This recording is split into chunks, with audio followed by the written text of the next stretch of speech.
Hey folks, we're not very well.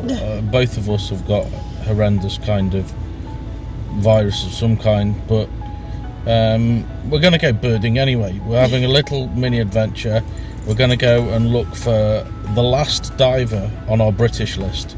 So we've seen red-throated diver, we've seen great northern diver, we need black-throated diver.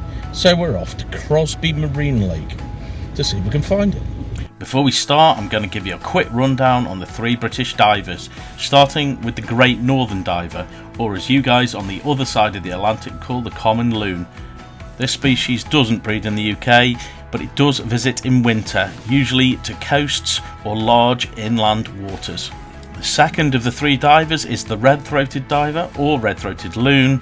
This species does breed in the UK in the northwest of Scotland and winters generally around the coast.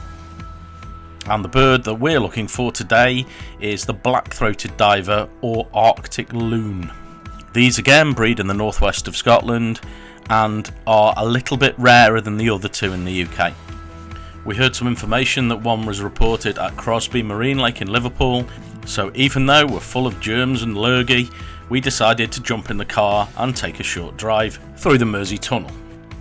When we arrived, the weather was overcast and a little bit breezy, but there were plenty of other birders there, and as soon as Kaylee got out the car, she spotted the bird that was quite close to the bank with some other birders looking at it.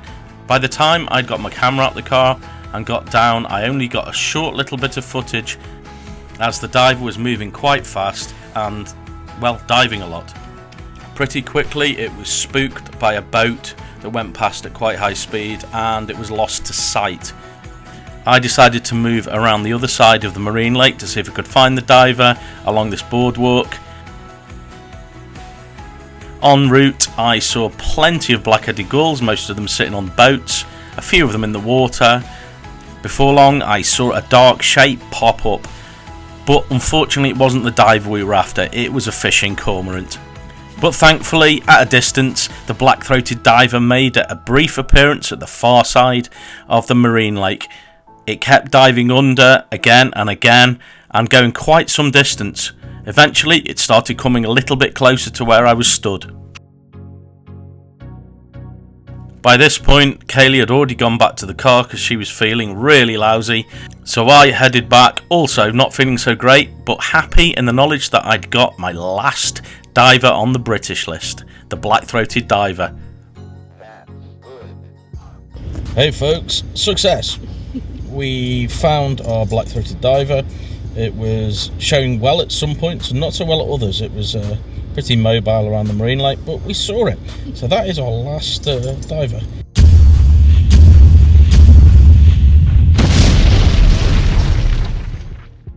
Before we call it a day on our mini adventure, I thought I'd just take you back a few days before to a trip I took on my own without Kaylee. There was some news of a fire crest not far from where we'd seen the storm widgeon a few weeks before. So I headed down for a couple of hours. When I arrived, the weather was much better than last time. Although the tide was in, most of the ducks in the area were close in to the shore.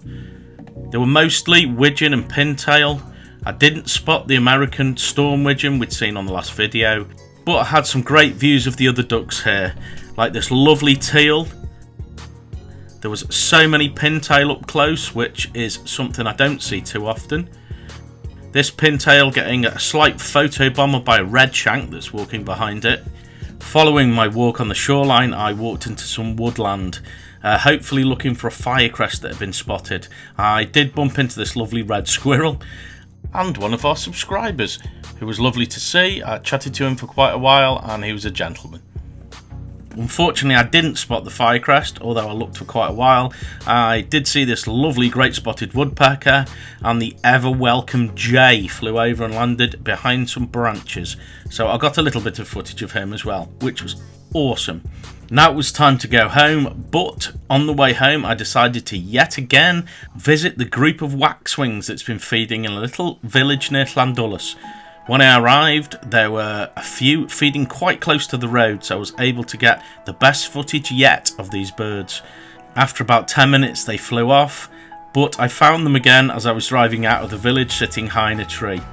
But it was time to go. This time I was really happy in the fact that I've managed to get a couple of really nice photographs of these charismatic little birds. But now it comes to the end of our little mini adventure. There will be some more of these dotted about in between our bigger adventures, so keep a lookout for them. Now we're going to go to bed for a couple of hours before the kids come home.